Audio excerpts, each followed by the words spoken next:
Good morning, 10th class. Geography, chapter 2, page number 39. Mineral soil. Mineral soil मतलब खनिज तेल. खनिज तेल आज वर्तमान में खनिज तेल का उपयोग सबसे अधिक देखा जाए तो भारत में यूज़ हो रहा है, चाहे वो विकल्प के तौर पे हो या फिर उद्योग धंधों के तौर पे हो. और मिनरल्स तेल का जो उपयोग होता है, जिससे क्या होता है कि इसके एक तो जो भी इसका उपयोग होता है, ये पूरी तरह से होता है. इसका एक एक अंश इसका हम उपयोग कर सकते हैं. और इसमें क्या ताकत या मेहनत कम लगती है मिनरल सॉइल में. तो मिनरल सॉइल, जिसको हम जैविक ईंधन के रूप में भी कहते हैं, और ये पृथ्वी के अंदर से या उनकी गर्भ से निकलता है. और ये जिसको हम अभी पेट्रोल के नाम से जानते हैं, पेट्रोलियम के नाम से जानते हैं, पृथ्वी के गर्भ में निकलने के साथ साथ ये जहाँ पर नमकीन जल होता है, जैसे नमकीन जल जैसे समुद्र है, महासागर, जो उनके गर्भ से निकलता है, उनके बीच में से. क्योंकि जो तेल है वो नमकीन पानी के ऊपर होता है और उसके ऊपर गैस होती है. तो हम ये मतलब जो एक तरह से ये कह सकते हैं कि जो समुद्र तल में जो चट्टानें बनी रहती है, उन चट्टानों के अंदर से ही हमें मिनरल्स ऑयल प्राप्त होते हैं. और इसमें 90 से 98%, 90 से 98% हाइड्रोकार्बन रहता है और बाकी ऑक्सीजन होता है. और जिसमें गंधक होते हैं, जैविक धातु होती हैं या ऑर्गेनिक सब्सटेंस, मतलब तो ये होते हैं. और इसका उपयोग कह सकते हैं कि इसका उपयोग बहुत अधिक हम बढ़ रहा है.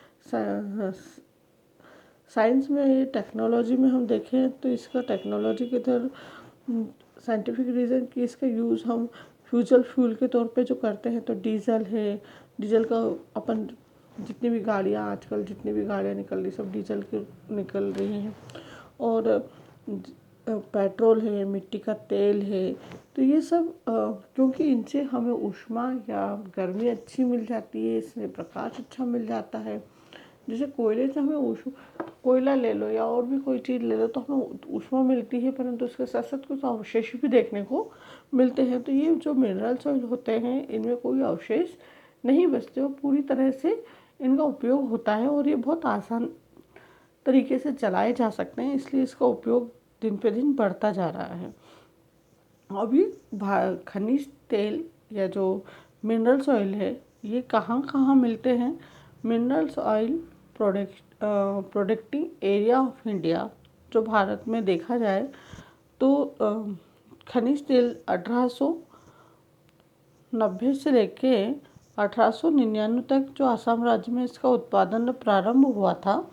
खनिज तेल का जो ट्रेजरी जो चट्टानें मिली हैं, तो वर्तमान में खनिज तेल का उत्पादन मुख्यतः 3 जगह देखने को मिलता है.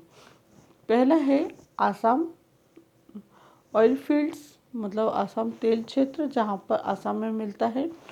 उस आसाम में ये भारत का सबसे पुराना खनिज तेल क्षेत्र है. यहाँ पर ये डिगबोई तेल क्षेत्र, मतलब यहाँ पे मुख्य रूप से देखा गया है डिगबोई, जिसका 800 तेल, जिसमें 800 तेल के कुएं हैं. और असम में ये सुरमा घाटी में बदरपुर, मिसमपुर तथा पथारिया के जो मुख्य तेल के उत्पादक क्षेत्र हैं. और इसमें 400 किलोमीटर दक्षिण पश्चिम में हुगरीजन या मोरन तेल के क्षेत्र हैं. यहाँ पे प्राकृतिक गैसें भी मिलती हैं, ये CNG के रूप में जैसे कह सकते हैं. तो ये असम में लगभग 50 लाख टन खनिज तेल उत्पादन होता है. 50 lakh ton minerals oil produce होता है। उसके बाद आता है Gujarat oil fields. Gujarat oil fields के जो तेल के क्षेत्र हैं वो जो सूरत से लेकर राजकोट तक फैली हुई है। बड़ौदा, भोड़ाच और खेड़ा, मेहसान ये प्रमुख गुजरात के तेल उत्पादक क्षेत्र हैं। और अंकलेश्वर गुजरात में सर्वाधिक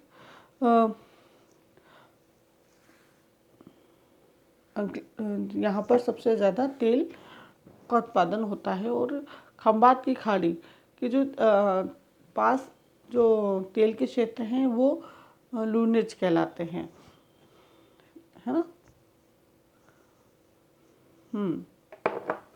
लूनेज जो गुजरात में लगभग 50 लाख टन ऑयल्स या मिनरल ऑयल्स का उत्पादन करता है। 50 तो गुजरात में भी भरपूर मात्रा में हमें खनिज तेल मिल जाता है। फिर उसके बाद आता है ऑफशोर एरिया। तो समुद्री जो अपतटीय तेल जो क्षेत्र होते हैं, सी ऑफशोर ऑयल एरिया मतलब धरातली क्षेत्र के अतिरिक्त समुद्र में भी अपघटित क्षेत्र का जो तेल मिलता है। जैसे मुंबई नगर में 176 किलोमीटर दूर अरब सागर में स्थित मुंबई हाई जो भारत का मुख्य तेल क्षेत्र है, यहाँ पे लगभग प्रतिवर्ष 2 लाख टन तेल का उत्पादन किया जाता है। इसके अतिरिक्त बसीन, खंबात की खाड़ी, कावेर बसीन, गोदावरी बसीन, तो यहाँ पे खनिज तेल के प्रमुख क्षेत्र। मतलब कुल मिला के ये था कि हमें जल के अंदर से जो तेल मिलता है वो खनिज तेल के रूप में प्राप्त होता है, जिसको हम जैविक ईंधन के रूप में जानते हैं। खनिज तेल का उत्पादन और भंडार का हम तो भारत में तेल का उत्पादन आवश्यकता से बहुत कम है।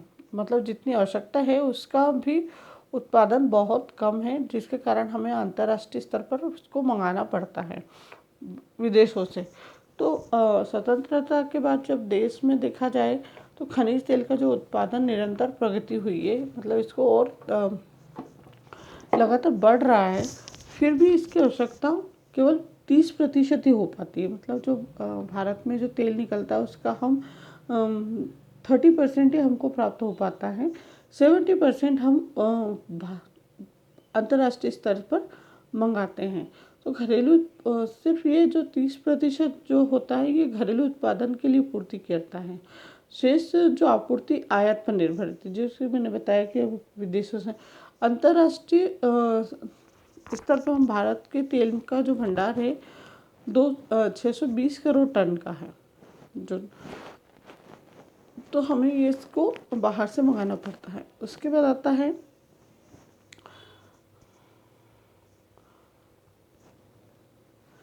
Oil reserve production. मतलब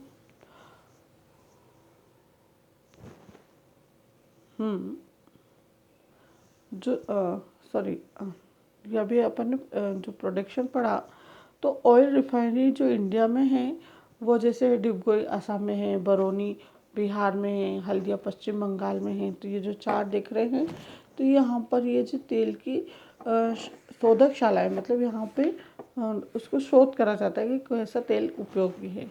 उसके बाद आते हैं ऑयल रिफाइनरीज।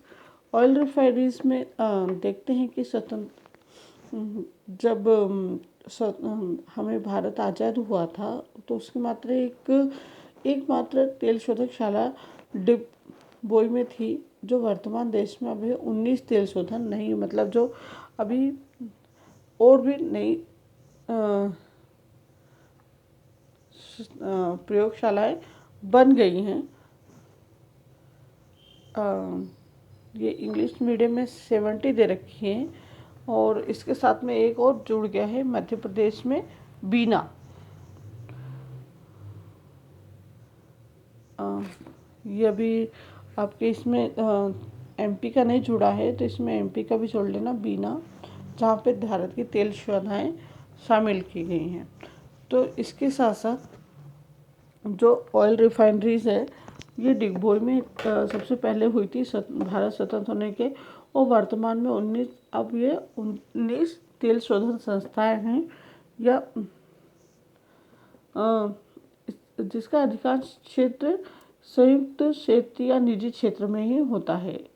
जो उसके बाद आता है नेचुरल गैस। नेचुरल गैस मतलब प्राकृतिक गैस। प्राकृतिक गैस का उपयोग भी प्राकृतिक गैस का उपयोग भी हम ऊर्जा के रूप में करते हैं और इसकी मांग निरंतर बढ़ रही है, क्योंकि हमने अब ये मिनरल्स ऑयल बहुत अधिक उपयोग होने के साथ साथ महंगा भी होते जा रहा है। और नेचुरल गैस हमें कम कीमत पर भी अच्छी तरीके से प्राप्त हो, और इसको जो इसकी मांग जो बढ़ रही है उसके कुछ कारण हैं। ये जो 4 पॉइंट दे रखे हैं, जो इसका उत्पादन और वितरण है बहुत आसानी से हो जाता है और कम खर्च पे होता है, और इसको हम इकट्ठा करने या संचय करने के लिए स्थान कम होता है। दूसरा है ये कि ये ज्वलनशील और गंध में कालिक रहित है, घरों को गर्म रखने, भोजन बनाने आदि के लिए उत्तम ईंधन है। तीसरा है उपयोग के बाद ये धूल या राख नहीं होती, मतलब इसमें जो अवशेष नहीं निकलते हैं। और चौथा है ये प्राकृतिक रूप से ज्वलनशील है, मतलब ये देखा जाए तो ये जो कंबस्टन नेचुरल होता है, इसका ज्वलनशील नेचुरल होता है। इसके बाद जो प्राकृतिक गैस का उपयोग हम हाउस ऑफ सोर्स एनर्जी के रूप में कर सकते हैं, गृह ऊर्जा के। इसके अतिरिक्त हम पेट्रोल, रसायन उद्योग, उर्वरक तथा विद्युत उत्पादन में भी होता है। और इसका 60% भाग कारखाने, 20% विद्युत उत्पादन, 15% दूसरे और उपयोग के लिए होता है और 5% अन्य कार्यों में भी होता है। तो प्राकृतिक गैस सरकार ने बहुत अच्छी तरीके से इसका उपयोग हो रहा है। सरकार ने इसमें नई नई योजनाएं भी क्रियान्वित की हैं, जैसे कि प्राकृतिक गैस मैंने आपको पहले बताया है कि दिल्ली में सबसे ज़्यादा इसका उपयोग हो जाता है, और जो डिपो चल रहे हैं, ये जो बसें चल रही हैं, उसमें इसका उपयोग बहुत अधिक किया जाता है। प्राकृतिक गैस, नेचुरल गैस प्रोडक्शन, जो प्राकृतिक गैस है, भारत में प्राकृतिक गैस का जो क्षेत्र है खनिज तेल के ही उत्पादक क्षेत्र हैं, जो खनिज तेल मिनरल्स ऑयल का था। ऐसा अनुमान है कि हमारे देश में प्राकृतिक गैस के जो भंडार हैं वो 750 करोड़ घन मीटर हैं, 750 करोड़ क्यूब मीटर्स हैं। और भारत में इसकी त्रिपुरा, गुजरात, पश्चिम तट के जो भंडार हैं, और कावेरी गोदावरी क्षेत्र में भी इसके भंडार देखने को मिलते हैं। इसके बाद ये अनुमान लगाया जाता है कि जो भारत देश में प्राकृतिक गैस का उत्पादन कम है। 2005 और 6 में भारत का प्राकृतिक उत्पादन 31.0 अरब क्यूब मीटर हुआ है। तो देश में उत्पादक या आयातित गैस की जो गैसों की जो भीतरी भाग में पहुंचने की जो पाइपलाइन है, उसका उपयोग और अधिक किया गया है। इसके बाद आता है इलेक्ट्रिसिटी। इलेक्ट्रिसिटी के बारे में मुझे बताने की ज़रूरत नहीं है। इलेक्ट्रिसिटी मतलब ऊर्जा का सबसे प्रारंभिक स्रोत है या बहुत ज़्यादा महत्वपूर्ण है, चाहे वो कोयला, खनिज तेल या प्राकृतिक हो। इसमें भी विद्युत की अनेक विशेषताओं के कारण इसका उपयोग बहुत अधिक होता है, और ये सबसे ज़्यादा शक्तिशाली साधनों के रूप में मिलती है, और ये कम लागत में मिलती है जो, और इसका वितरण बहुत सुविधाजनक होता है, प्रदूषण रहित होता है, और इसका प्रयोग हम आसानी से कर सकते हैं। इसका रख रखाव या इसका जो खर्च होता है वो बहुत ही कम होता है। और ये देखा जाए तो ये है कि ये बिजली जो आम आदमी की ज़रूरत है, क्योंकि ये देख सकते हैं कि हम इलेक्ट्रिसिटी के बिना जीना अब मनुष्य का संभव ही नहीं है, या इलेक्ट्रिक विद्युत के बिना अगर हम कल्पना भी करें तो हम वर्तमान में बिल्कुल असंभव जैसा लगता है। हम एक बार कह सकते हैं कि हम खाने के बिना रह सकते हैं, परंतु लाइट के बिना नहीं रह सकते। अगर हम वर्तमान में अभी आज की जनरेशन को देखें तो अगर लाइट नहीं होता तो बहुत से बच्चे घर पे खाना नहीं खाते। क्योंकि लाइट के बिना उन्हें वो एटमॉस्फेयर खाना खाने का, कह सकते हैं हम भोजन के बिना रह सकते हैं, परंतु लाइट के बिना नहीं रह सकते। तो लाइट या इलेक्ट्रिसिटी हमें बहुत ज़्यादा उपयोगी है, चाहे वो किसी भी क्षेत्र में हो, चाहे वो कृषि में हो, परिवहन में हो, घरेलू हो, या बहुत ज़्यादा इसकी मांग बढ़ गई है। तो विद्युत उत्पादन के देखा जाए तो ये 4 स्रोत पे होता है। एक तापीय विद्युत, दूसरा जलीय विद्युत, आणुवानिक विद्युत और गैस या खनिज तेल की विद्युत। ये thermal electricity, hydro electricity, nuclear electricity और गैस एंड मिनरल्स इलेक्ट्रिसिटी। तो ये 4 स्तर पर हम देखने को मिलते हैं। इसके अतिरिक्त जो सौर ऊर्जा है, बायोगैस है, समुद्र लहरों या से जो भूताप से जो विद्युत उत्पादन होता है, वो व्यावसायिक दृष्टि से भारत में जो ताप विद्युत ऊर्जा है या जल विद्युत आणुवानिक ऊर्जा, तो इनका विकास बहुत अधिक हुआ है। और बिजली उत्पादन में विद्युतों के अभी देखा जाए तो अभी लाइट की भी, जैसे हम चीज़ कहते हैं कि हम हर चीज़ की अति कर लेते हैं। मनुष्य की जो प्रवृत्ति होती है वो बहुत ज़्यादा खराब होती है, क्योंकि वो हर चीज़ की अति कर लेता है। तो हमने विद्युत का उत्पादन बहुत तेज़ी से बढ़ा है, परंतु उसके उपयोगी या उसका दोहन भी बहुत अधिक तेज़ी से हो रहा है, जिसके कारण हमें अब सोलर सिस्टम या सोलर एनर्जी की ज़रूरत भी पड़ने लगी है। तो मनुष्य ने जो सूर्य की जो कह सकते हैं कि सोलर ऊर्जा का भी बहुत अधिक उपयोग अब धीरे धीरे बढ़ने लगा है। और इस उत्पादन में जो आप देखते हो जो सोर्स देखते हो, तो ये जो विद्युत उत्पादन के जो स्रोत हैं वो 82.14% एवं 4% है। तो भारत में इसका उत्पादन लगभग विद्युत का 25% जो घरेलू उपयोग के लिए होता है और 25% खेती के लिए होता है। 33% हम देखा जाए तो ये इंडस्ट्रियल सेक्टर के लिए होता है। और इसका जो बाकी जो बचता है वो अन्य दूसरे व्यापार, व्यवसाय या परिवहन के उपयोग में किया जाता है। उसके बाद आता है विद्युत का उत्पादन, प्रोडक्शन ऑफ द इलेक्ट्रिसिटी। हम इसका उत्पादन किस प्रकार करते हैं? तो स्वतंत्रता के विद्युत जो उत्पादन होता है, इसका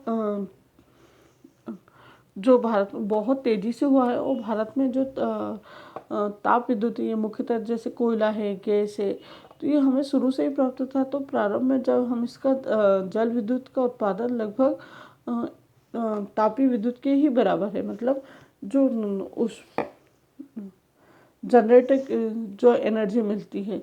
तो 1980-81 के में थर्मल इलेक्ट्रिसिटी जो हमें मिली है वो बहुत अधिक तेज़ी से बढ़ी है। और जबकि जो वाटर एनर्जी है वो उसमें थोड़ा सा ऊपर नीचे होता रहा है। और अणु विद्युत मतलब न्यूक्लियर एनर्जी, जिसका विकास बहुत धीरे धीरे हो रहा है, क्योंकि वो एक थोड़ी सी खतरनाक कह सकते हैं उसको। क्योंकि विद्युत उत्पादन में ये प्रगति जो हमें नीचे ये चार्ट दे रखा है, इसके आधार पर हम देखते हैं कि जो कौन कौन से वर्ष में हमें कितनी कितनी इसकी थर्मो इलेक्ट्रिसिटी मिली, हाइड्रो इलेक्ट्रिसिटी मिली, न्यूक्लियर इलेक्ट्रिसिटी मिली और टोटल हमें कितनी मिली। तो जैसे थर्मल इलेक्ट्रिसिटी, थर्मल मतलब तापीय ऊर्जा, और हाइड्रो इलेक्ट्रिसिटी मतलब जलीय ऊर्जा। पानी इलेक्ट्रिसिटी जो आम तौर पे कह सकते हैं। तो ये 1950-51 में 51% बनी दोनों को मिला के। तो ये आप एक चार्ट देख रहे हैं, इसके आधार पर हमें एक उत्पादन ये 10 लाख किलोवाट जो एक घंटे में मिलता है, 10 लाख किलोवाट घंटे। तो इस आधार पे हम विद्युत का वितरण हम देख सकते हैं।